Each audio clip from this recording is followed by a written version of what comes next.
Assalamualaikum warahmatullahi wabarakatuh. Waalaikumsalam warahmatullahi wabarakatuh.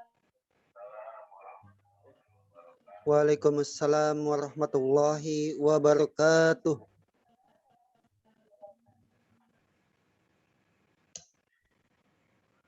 Bismillah walhamdulillah wassalatu wassalamu ala rasulillah wa ala alihi wa ashabihi wa mawalah wa la hawla wa la quwata illa billahil aliyyil azim amma ba'd. A'udzu billahil azim wa biwajhil karim wa sultanil qadim minasyaitonir rajim. Para jamaah di mana saja berada, baik yang melalui Zoom maupun yang melalui radio, alhamdulillah wa syukurlah, di pagi hari ini tanggal 1 Safar 1443 Hijriah atau dengan bertepatan dengan tanggal 8 bulan September 2021. Alhamdulillah kita masih diberikan nikmat panjang umur, nikmat sehat walafiat, nikmat melaksanakan ibadah, nikmat melaksanakan taklim pada pagi hari ini. Semoga semua ini menjadi amal soleh buat kita, juga dapat memberikan pahala buat orang-orang tua kita yang telah mendahului kita berkat amal anak-anaknya yang soleh. Amin ya rabbal alamin. Para jamaah sekalian, siapa mau baca dulu? Ya, dibaca dulu permulaannya, nanti baru saya jelaskan. Silakan.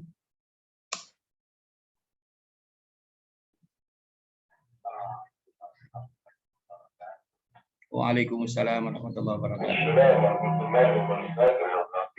Yang ke-36 tentang sedekah penolak bala.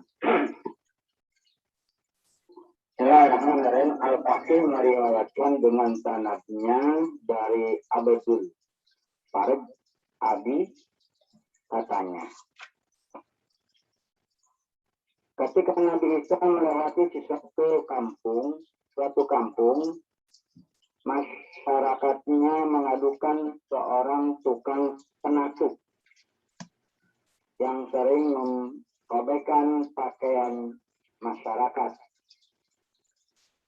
Orang yang meletakkan pakaiannya untuk dipenatu kepadanya, lalu ditanya. Lalu atas dasar pengaduan itu, Nabi Isa alaihissalam berdoa kepada Allah, yang doanya pasti dikabulkan, agar ia tidak dapat membawa bungkusan baju-baju itu ke rumahnya. Kemudian pergilah tukang penatu itu untuk menatu pakaian dan bawaan 3 potong roti. Tiba-tiba seorang yang biasa beribadah di gunung mengucapkan salam dan bertanya, "Hai penatu, aku mengerti. Berikanlah kepadaku, sejak aku lama tidak makan." Tukang penatu memberinya sepotong dan Agis menerimanya seraya berdoa, "Mudah-mudahan Allah mengampuni dosamu dan mensucikan hatimu." Lalu ia berikan kepada orang lain.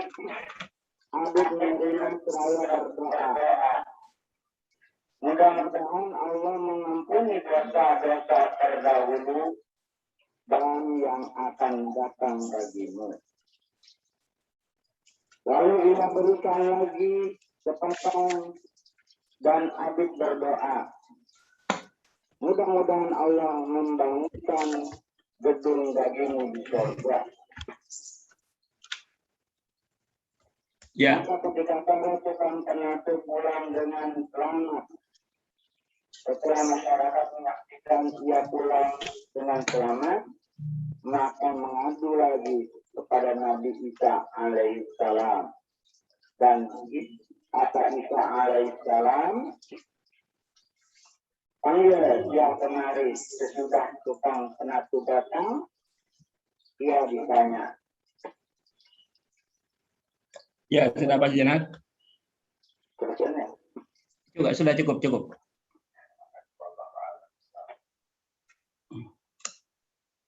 Ma'asyiral muslimin wal muslimat di mana saja Anda berada, alhamdulillah. Mari sama-sama ini diawali dengan cerita riwayat yang terjadi pada zaman Nabi Isa alaihi salam.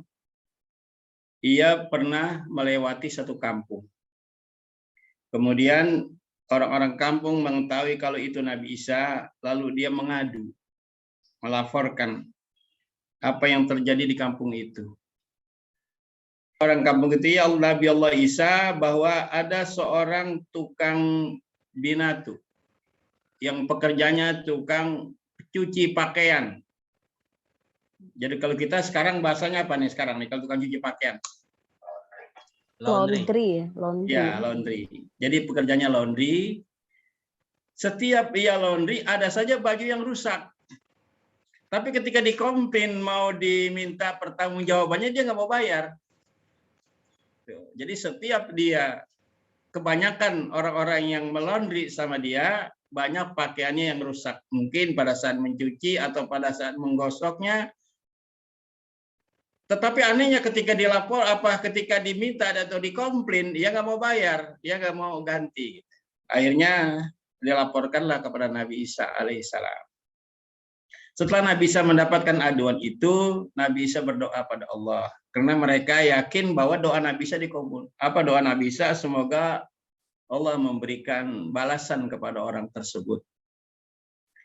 Lalu saudara-saudara sekalian, orang-orang di kampung itu menunggu dikabulnya doa Nabi Isa alaihissalam karena mereka tahu dan pasti doa Nabi Isa dikabul berdasarkan pengalaman-pengalaman yang sudah terjadi. Tukang binatu itu biasa pekerjaannya setiap hari dia kalau dulu karena belum ada sumur di dalam rumah ya, bawa ke sungai yang jernih, kemudian dia pulang, datang ke sungai, dia pulang. Setelah ditunggu-tunggu oleh masyarakat di kampung itu, ternyata orang itu selamat sampai di rumah. Bungkusan pakaian yang dia bawa itu dia bawa. Ada 3 butir atau 3 buah pakaian yang dia bawa dicuci itu kembali lagi ke rumahnya dalam keadaan selamat. Lalu saudara-saudara sekalian,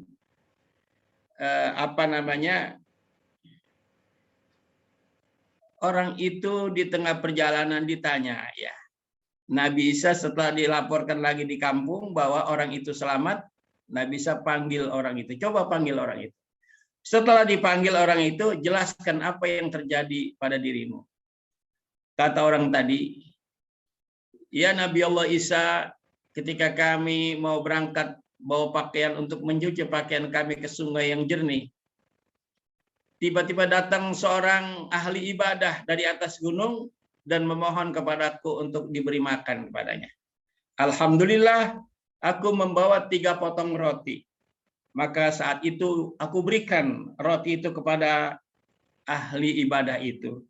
Lalu ia berdoa. Doa yang pertama, mudah-mudahan Allah mengampuni dosamu dan mensucikan hatimu. Lalu sepotong roti lagi aku berikan kepadanya yang kedua. Dan dia berdoa lagi. Mudah-mudahan Allah mengampuni dosa-dosamu terdahulu dan yang akan datang. Lalu roti yang ketiga aku berikan lagi kepadanya. Orang itu berdoa lagi, mudah-mudahan Allah membangunkan gedung bagimu di surga. Itulah yang terjadi pada diriku. Lalu Nabi Isa mengatakan, coba kau buka bungkusan bajumu yang kau bawa dari sungai yang jernih tadi yang sudah kau cuci. Begitu dibuka, saudara-saudara sekalian, ternyata ada satu ular berbisa yang wajahnya atau muka ular itu diikat, kalau bahasa sekarang dilakban gitu ya, sehingga ia tidak bisa mematuk. Lalu Nabi Isa berkata kepada ular, karena Nabi Isa bisa berbicara, ya ular, coba, wahai ular, labbaika ya Nabi Allah Isa, apa yang terjadi? Ular itu menceritakan bahwa Kena si tukang binatu, tukang laundry ini bersedekah dengan 3 roti. Diaminkan oleh para malaikat di langit. Lalu Allah utus kepada malaikat yang satu untuk mengikat mulutku, wajahku untuk tidak bisa memukul atau menggigit orang ini. Jamaah sekalian yang berbahagia, ini riwayat yang terjadi pada zaman Nabi Isa berkat sedekah. Jadi orang yang banyak bersedekah, kemungkinan yang terjadi hal-hal yang buruk kepadanya bisa selamat berkat sedekah. Ini yang terjadi pada zaman Nabi Isa. Jadi malaikat Jibril menceritakan kepada Nabi, Nabi menceritakan lagi kepada sahabat, sampailah kepada kita saat ini. Jamaah sekalian yang berbahagia, Nabi bersabda, as-shadaqatu tasuddu sab'ina baban minassu. Sedekah itu dapat menolak 70 kemungkinan hal-hal yang buruk. Dengan berkat sedekah jadi tertolak. Jadi 3 potong roti dapat menyelamatkan orang itu. Doa Nabi Isa sudah dikabul, tetapi kena berkat sedekahnya dia maka dikabul juga doanya dan tertolaklah. Ini menjadi inspiratif buat kita, menjadi pelajaran buat kita semua bahwa dalam kondisi-kondisi banyak bala, perbanyaklah sedekah. Hingga orang-orang yang berilmu dan beriman kepada Allah, yakin kepada Allah Subhanahu wa taala dalam kondisi pandemik yang orang semua sebagian besar pada takut, tetapi orang yang beriman dia tidak takut. Dia hanya pasrah kepada Allah. Dia lakukan apa yang dianjurkan Rasulullah SAW untuk banyak bersedekah. Dengan banyak bersedekah dia akan terpelihara daripada pandemik, terpelihara daripada segala bala dan penyakit yang terjadi saat itu. Amin ya rabbal alamin. Ma'asyiral muslimin, semua yang berbahagia.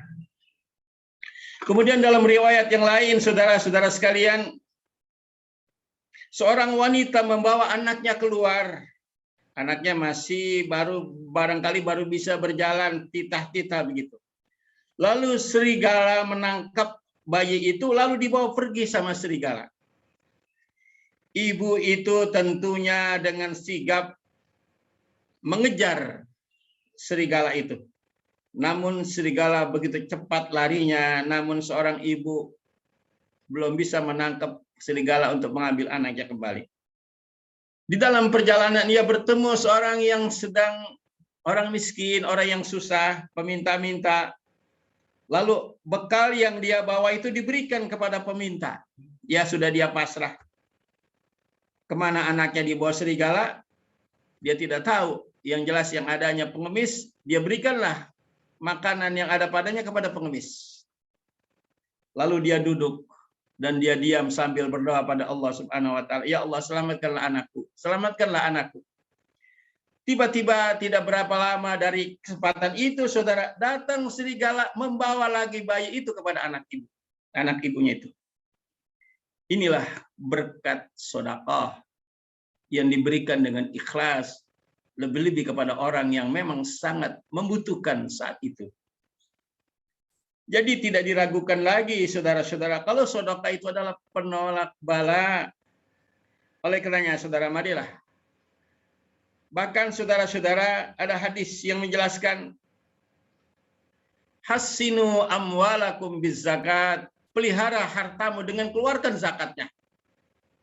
Jadi barang siapa yang hartanya ingin aman dari pencurian, ingin aman dari kebakaran, ingin aman dari segala hal-hal yang bisa menghabiskan harta itu, keluarkan zakatnya. Hassinu amwalakum bizzakat. Kemudian saudara-saudara sekalian, wadawu mardakum bisedekah, obati penyakit kamu dengan sedekah. Ya Allah. Kita cuma memperhatikan ketika sakit, sedekahnya sama dokter. Ya. Sedekahnya sama dokter. Padahal sedekah itu dalam pengertian intinya adalah memberikan sesuatu kepada mereka yang sangat-sangat membutuhkan. Lebih-lebih masalah makanan. Masalah yang urgen, masalah yang penting. Tapi kalau dokter bahasanya bukan sedekah ya, bayar ya. Beda. Walaupun sembuh juga dengan diberikan obat. Dan oleh karenanya saudara-saudara sekalian, dari pelajaran ini apabila kita ada yang sakit, koreksilah, jangan-jangan kurang sedekah kita. Mulailah kita bersedekah, apalagi dengan niat menyembuhkan penyakit. Kata Nabi, as-sadaqatu, sedekah itu tadfa'ul bala, bisa menolak bala. Dawu mardakum bisedekah, obati penyakit kamu dengan sedekah. Banyak riwayat dan cerita keistimewaan dan keajaiban sedekah yang dapat menolong hambanya yang melakukan sedekah itu. Ma'asyiral muslimin, jamaah talim angkasa di mana saja berada. Kemudian ada lagi riwayat dari Al-A'masi, dari Abu Sufyan, dari Mu'tib. Katanya seorang pendeta pada zaman Nabi Musa alaihissalam, disebut pendeta, yang usianya sudah 60 tahun. Ia beribadah selama 60 tahun dengan Tauratnya, dengan Zaburnya zaman dulu ya, bukan Al-Quran. Sesuai dengan anjuran kitabnya, dia beribadah selama 60 tahun. Kemudian saudara-saudara, ia tergoda dengan seorang pelacur.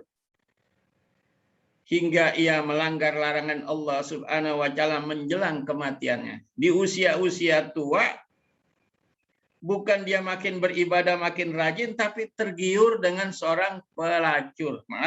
Hingga dia melakukan hal-hal yang tidak baik. Akhirnya dia sadar kalau itu yang dia lakukan salah dan berdosa sama Allah. Lalu ia ingin mengembalikan atau taubat dengan taubatan nasuha. Lalu ia memperbanyak sedekah. Tidak beberapa lama setelah itu dia meninggal. Kemudian malaikat memberitahu riwayat ini kepada Nabi kita Muhammad SAW. Ya Muhammad, tahukah Anda yang seharusnya ibadah 60 tahun itu dengan satu kali berbuat maksiat, perbuatan amal solehnya hilang atau kurang, lebih berat amal jahatnya dengan perbuatan satu kali saja. Dia berbuat maksiat 60 tahun, amal ibadahnya tidak ada nilainya atau lebih berat amal jahatnya. Tetapi karena menjelang kematiannya ia banyak bersedekah, ketika ditimbang amal solehnya, hingga dengan sepotong roti atau beberapa potong roti sedekah yang dia lakukan dengan ikhlas, akhirnya memberatkan timbangan amal solehnya hingga dia masuk surga Allah Subhanahu wa Ta'ala.